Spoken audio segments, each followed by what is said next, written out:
और पवन पुत्र हनुमान की। लक्ष्मण किला के प्रांगण में हम लोग आज सभी उपस्थित हैं और संत महंतों का आशीर्वाद समारोह का आयोजन यहाँ पर हुआ है। अब तो मैं यही कहूँगा, राम मंदिर बना दिया है जन्मभूमि के स्थान पर, अब तो भगवा लहराएगा पूरे हिंदुस्तान पर।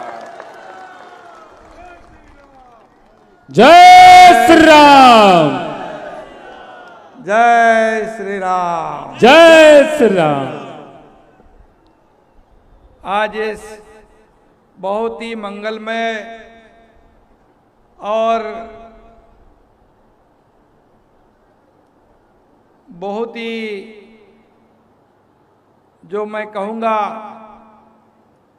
कि मेरे जीवन में सर्वोच्च ऐसा क्षण है, दिन है कि आप संत और महंतों ने इस महाराष्ट्र के सपूत को आशीर्वाद देने का कार्यक्रम का आयोजन आपने किया है। इसलिए मैं आपको सभी लोगों को बहुत बहुत धन्यवाद दूंगा, आपका आभार व्यक्त करता हूं। और खास करके अयोध्या नगरी के प्रमुख संत परम आदरणीय नृत्य गोपाल दास जी महाराज, ये यहाँ उनकी तबीयत ठीक नहीं होने के बावजूद आप आशीर्वाद देने आए हो, इसलिए मैं आपका बहुत बहुत आभारी हूँ। आपको मैं धन्यवाद देना चाहता हूँ। सुबह रामलल्ला का दर्शन हुआ, अभी आप सभी संतों का भी आशीर्वाद मिला है। आज डबल रामलल्ला का आशीर्वाद मुझे मिला है दोबारा आप सभी संतों के माध्यम से। मैं खास करके लक्ष्मण किला के किलाधीश मैथिली रमन शरण जी महाराज को भी धन्यवाद दूंगा। वैसे हमारा और उनका बहुत करीबी रिश्ता है। अयोध्या में आएंगे तो वहाँ आना ही पड़ता है। और हमारे महाराज जी मुंबई में बहुत कम आते हैं, लेकिन आने के बाद हमें हमारी उनकी मुलाकात जरूर होती है। एक प्यार है, भाईचारा है। और इस कार्यक्रम में आशीर्वाद देने के लिए मैं सभी लोगों का नाम नहीं लेता हूँ, लेकिन महंत देवेंद्र प्रसाद आचार्य है, संत अधिकारी राजकुमार दास जी महाराज है, महंत सुरेश दास जी महाराज है और भरत दास जी महाराज है, महंत रामभूषण दास कृपालू जी महाराज है, उसके साथ ही मिथिलेश नंदिनी शरण महाराज जी है, शशिकांत दास जी महाराज जी है और कई लोग। आज मैं सभी लोगों का माफ़ी चाहता हूँ, सभी लोगों का मैं नाम नहीं ले पा रहा हूँ, लेकिन आप समझ के लीजिए मुझे। और ये सभी संत महंत जो उपस्थित है, सभी महानुभाव, उन्हीं के साथ हमारे उत्तर प्रदेश के मंत्री स्वतंत्र देव जी यहाँ पर उपस्थित है। मैं उनको भी धन्यवाद देता हूँ, कल ही से मेरे साथ हैं। एयरपोर्ट में भी आए थे स्वागत के लिए। और मैं योगी जी जो यहाँ के मुख्यमंत्री है उनको भी धन्यवाद देना चाहता हूँ। बहुत ही अच्छा नियोजन उन्होंने किया है।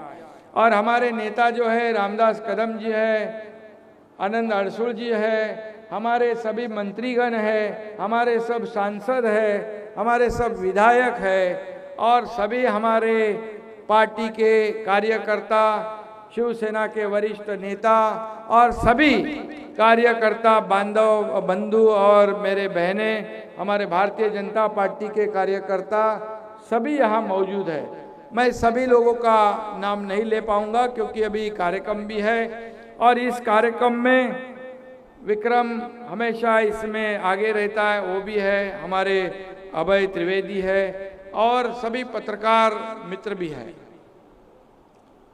मैं आप सभी लोगों को धन्यवाद देना चाहता हूं इसलिए कि आज यहाँ जो नियोजन हुआ है, इस कार्यक्रम का जो आयोजन हुआ है, सुबह से ही देख रहे हम लोग कि जैसे यहाँ पर उत्तर प्रदेश में आगमन हुआ, नई कली से आप अगर देखते हैं तो लखनऊ में यहाँ पर जैसे हम पहुँचे, हजारों की तादाद में या उत्तर भारत के राम भक्त स्वागत के लिए एयरपोर्ट पर आए थे। मैं उनका तहे दिल से स्वागत करता हूं, उनको बहुत बहुत धन्यवाद देना चाहता हूं।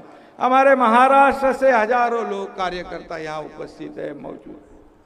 और ये मैंने पहली बार ऐसा अनुभव किया है कि अयोध्या नगरी में मैं बार बार आया हूं, लेकिन इस बार का आना जो मैं मुख्यमंत्री जरूर बना हूं प्रभु रामचंद्र जी के आशीर्वाद से, लेकिन मैं मुख्यमंत्री के हैसियत से नहीं आया हूं, मैं राम भक्त के हैसियत से यहां पर आया हूं।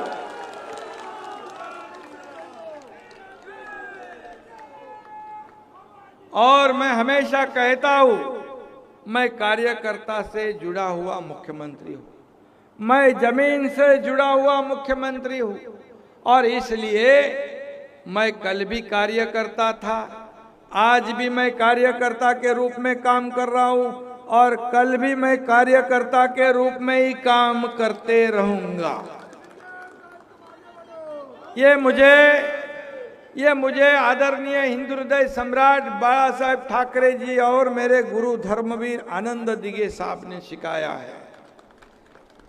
सत्ता तो प्रभु रामचंद्र के आशीर्वाद से सत्ता का परिवर्तन हो गया।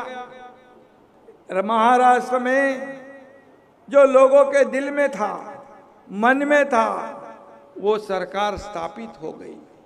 और मैं कल कई लोगों की बाइट देख रहा था, संतों महंतों की, यहाँ के नागरिकों की, जहाँ मैं बारीकी से ध्यान दे रहा था, वो सब लोग कह रहे थे कि महाराष्ट्र में ये एकनाथ शिंदे और देवेंद्र फडणवीस वाली सरकार, इसकी आवश्यकता थी और वैसी सरकार बनाने का काम हम लोगों ने किया है। क्योंकि हमारी सरकार जो है आम लोगों की सरकार है, आम लोगों को न्याय दिलाने वाली सरकार है।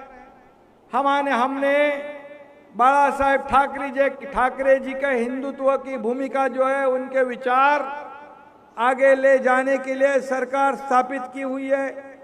हमें पता है कि जैसे हम जब आते तो हिंदू हृदय सम्राट बाला साहेब ठाकरे जी क्या नाम का नारा यहाँ अयोध्या में राम भक्त हर दम लगाते थे, क्योंकि उनका जीवन और उनका त्याग, उनका कार्य, ये हिंदुत्व के प्रति आप सब लोगों ने देखा है। और ये अयोध्या जो है, राम लल्ला का जो राम मंदिर है, ये अयोध्या हमारे लिए और तमाम हिंदुओं के लिए एक आस्था और अस्मिता का विषय है। इसमें राम लल्ला और अयोध्या हमारे लिए राजनैतिक मुद्दा नहीं है, हमारे लिए ये श्रद्धा और भावना का विषय है। हम हमेशा कहते कि हमारे लिए अयोध्या और राम मंदिर जो है, ये हमारा रिश्ता बहुत सालों से है। जब कई साल पहले ये राम मंदिर का मुद्दा निकला, तभी बाला साहब ठाकरे जी ने कहा था, जब हिंदुत्व का नाम लेने के लिए लोग डरते थे, तब बाला साहेब ठाकरे जी ने कहा, नारा दिया था, गर्व से कहो हम हिंदू हैं। और उनका उद्देश्य, भूमिका एकदम आपको पता है कि स्पष्टता उनमें थी। और तब सब लोग जानते थे कि सब लोगों का यह सपना था कि अयोध्या में राम मंदिर बने, भव्य दिव्य राम मंदिर बने, जैसे हिंदू हृदय सम्राट बाला साहेब ठाकरे जी का सपना था। वैसे ही तमाम लाखों करोड़ों राम भक्तों का सपना था। 500 साल हमें इंतजार करना पड़ा। सब लोगों को लग रहा था कि राम मंदिर बनेगा या नहीं बनेगा, लेकिन जैसे ही आज हमने राम लल्ला का दर्शन हुआ, आरती के बाद राम लल्ला के मंदिर निर्माण की तरफ हम लोग गए। इतनी तेजी से राम मंदिर निर्माण का काम शुरू है, देखने के बाद एक खुशी का माहौल, खुशी, समाधान, आनंद, गौरव, अभिमान हर एक के दिल में जागृत हुआ। क्योंकि जो सभी को लगता था सपना, लेकिन इस देश के आदरणीय प्रधानमंत्री नरेंद्र मोदी जी के नेतृत्व में इस राम मंदिर का निर्माण शुरू हो गया। और देखते देखते इतना ऊंचा हो गया कि अगले जनवरी 24 में राम लल्ला की मूर्ति की स्थापना होगी। लाखों करोड़ों जो हमारे राम भक्त हैं, उनका जीवन सार्थक होगा, उनका सपना साकार होगा। और इस कार्य के लिए मैं खास करके इस देश के प्रधानमंत्री मोदी जी को धन्यवाद आप सबके तरफ से दूंगा। उनका आभार व्यक्त करता हूं कि तमाम लाखों करोड़ों जनता के मन की भावना जानकर इस कार्य को आपने शुरू किया। और उसी के साथ मैं इस राज्य के लोकप्रिय मुख्यमंत्री योगी आदित्यनाथ जी को भी मैं धन्यवाद देता हूं, उनका भी मैं अभिनंदन करता हूं। आज देख रहे कितनी बड़ी डेवलपमेंट हो रही है, यहाँ के रास्ते बड़े हो रहे, मंदिर निर्माण हो रहा है, ये काम हो रहा है। और यहाँ मंत्री जी भी यहाँ बैठे हैं, ये सभी लोग अभिनंदन के पात्र है।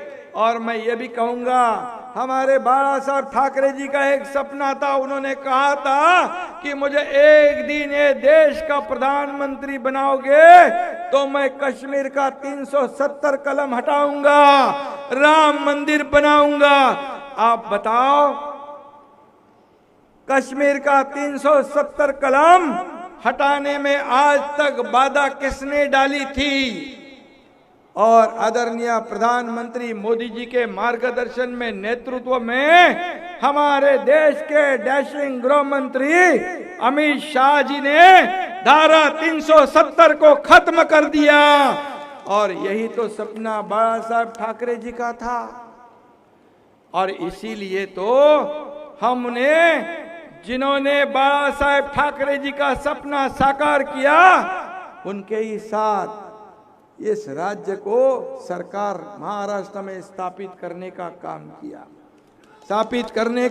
किया, आप संतों महंतों को मैं पूछता हूँ, आपकी भी मैंने कई जगह देखा कि जो महाराष्ट्र सरकार ने एकनाथ शिंदे ने किया है, ये जरूरी था, ये आपका भी मत है और आपकी वाणी से भी मैंने सुना है, क्योंकि ये जरूरी था। महाराष्ट्र में अराजक फैला हुआ था। आप जानते हो, पालघर में 4 साधुओं की हत्याकांड हुई, तब सरकार चुपचाप देखते रही। कई अत्याचार हो गए, दाऊद ने जो बम स्फोट किए उसके साथ जिसका रिश्ता जुड़ गया, उसके भी कुछ कर नहीं पाए। ऐसे कई ये पत्रकार मित्र है, कोई भी अन्याय से छूटा नहीं। और ऐसे सरकार को बदलना जरूरी था। जो आम लोगों ने जो सरकार बनाने के लिए जब सभी ने समर्थन दिया था, और वो सरकार 2019 में गलत लोगों ने जिन्होंने राम मंदिर को विरोध किया, बाला साहब ठाकरे जी ने जिनको दूर रखा था, जिन्होंने हमेशा राम मंदिर और हिंदुत्व का विरोध किया, उनके साथ सरकार जिन्होंने बनाया, क्या बदलना जरूरी था ना? बदलना जरूरी था ना? यही तो हम लोगों ने किया है। और हम लोगों ने जो किया, इसीलिए तो सही काम किया, इसीलिए आप लोग इतने बड़ी संख्या में आए हैं। और खुद नृत्य गोपाल दास महाराज जी भी आए हैं, क्योंकि हम लोगों ने जो कार्य किया है यह महाराष्ट्र की जनता के हित के लिए किया है, महाराष्ट्र की जनता को सुजलाम सुफलाम करने के लिए किया है और इसका हमें गर्व है। और निश्चित रूप से मैं इतना ही कहूंगा कि जो यह अयोध्या, और आप जानते हो कि जब हमारे आजादी मिलने के बाद हिंदुत्व का नाम लेने के लिए भी लोग डरा करते थे, कुछ लोग गुमराह करते थे, गलत फहमी फैलाते थे कि ये हिंदुत्व जो है अन्य धर्मों के खिलाफ है। हमारा हिंदू धर्म जो है ये एक जीवन प्रणाली है, हम सभी को साथ लेकर आगे जाने वाले लोग हैं। हमारे धर्म के वजह से अन्य धर्मियों का अपमान या अनादर हम कभी करते नहीं, लेकिन उनको डर था अगर हिंदुत्व जागृत हो गया, हर एक के घर घर में मन मन में गया तो हमारा सब कारोबार ठप हो जाएगा, बंद हो जाएगा। ये डर के मारे गलत फहमियां फैलाने वाले लोगों को 2014 में हिंदुत्व के विचार वाली सरकार आदरणीय मोदी जी के नेतृत्व में इस देश में स्थापित हो गई और तभी से लेके हिंदू धर्म का जागरण शुरू हो गया, मान सम्मान बढ़ गया। और उसी के लिए मुझे याद है, मैंने पढ़ा था और सुना था कि जब आदरणीय मोदी जी यहाँ मेरे ख्याल से 92 में आए थे, 1992 आने के बाद उन्होंने कहा था कि जब तक राम मंदिर का काम शुरू नहीं करूंगा तब तक यहाँ नहीं आऊंगा। 30 साल के बाद आदरणीय प्रधानमंत्री मोदी जी के हाथों से इसका शुभारंभ हो गया। ये बहुत बड़ी बात है और इसलिए मैं इतना ही कहूंगा कि अभी महाराष्ट्र और उत्तर प्रदेश इसका एक अनोखा रिश्ता जुड़ गया है, हमारे एक भाईचारे का रिश्ता जुड़ गया है। आपके कई लोग मुंबई महाराष्ट्र में रहते हैं, उनकी हिफाजत करना, उनकी रक्षा करना ये हमारा काम है और हमारे भी लोग आपके यहाँ आते हैं। हम एक दूसरे को सहयोग करने का काम करते करते आगे बढ़ेंगे। आज मैं देख रहा हूँ उत्तर प्रदेश भी महाराष्ट्र जैसा विकास की ओर जा रहा है और ये अच्छी बात है। और कोई भी कहा जाता है कि दूसरे शहरों में क्यों जाता है, रोजी रोटी कमाने के लिए जाते हैं। और हर जगह जैसे उत्तर प्रदेश में यहाँ प्राथमिकता यहाँ के स्थानिक लोगों को मिलती है, उसका मतलब बाकी लोगों को प्रताड़ित किया जाता है क्या? बिल्कुल नहीं। वैसे ही महाराष्ट्र में भी आप सभी लोग साथ में आगे बढ़ेंगे। निश्चित रूप से हम सब एक इस देश के सब निवासी है और प्रभु रामचंद्र के सभी राम भक्त है और इसलिए ये राम लल्ला का जो अयोध्या है, ये अयोध्या हमारे लिए बिल्कुल राजनीतिक मुद्दा नहीं था, नहीं होगा। ये हमारे लिए श्रद्धा भावना का विषय है और इसीलिए हम यहाँ से जाएंगे। आप मैथिली शरण जी, आपने हमें धनुष्यबाण दिया। आज ये धनुष्यबाण इस राम लल्ला के अयोध्या से हम महाराष्ट्र में ले जाएंगे और महाराष्ट्र में हर घर में विकास की गंगा ले जाएंगे, विकास की गंगा ले जाएंगे। क्योंकि ये धर्म और कर्म जो है, ये कितने भी हम राजनीतिक मुख्यमंत्री हो या मंत्री हो, लेकिन आपका जो स्थान है संत और महंतों का हमारे से ऊंचा है। आपके आशीर्वाद से हमें ऊर्जा मिलती है, प्रेरणा मिलती है। आज राम लल्ला के आशीर्वाद से जो ऊर्जा और प्रेरणा हमें प्राप्त हुई है, ये लेकर हम महाराष्ट्र में जाएंगे और महाराष्ट्र की जनता की सेवा पूरे समर्पित भाव से हम करेंगे। इतना ही मैं इस वक्त कहता हूँ। और इस देश की जो हमारे देश की डंका पूरे विश्व में आदरणीय मोदी जी के माध्यम से हम आगे बढ़ रहे हैं, इसलिए मैं उनको भी धन्यवाद दूंगा, उनका भी आभार मानता हूँ। और इतना ही मैं कहूँगा, जब जब अयोध्या में जब भी होगा शंखनाद, आपके साथ हमेशा रहेगा ये एकनाथ। बोलो जय जय श्री राम। धन्यवाद। जय हिंद, जय महाराष्ट्र, जय उत्तर प्रदेश और जय श्री राम। जय श्री राम। जय सिंधे जय श्री राम। जय जय श्री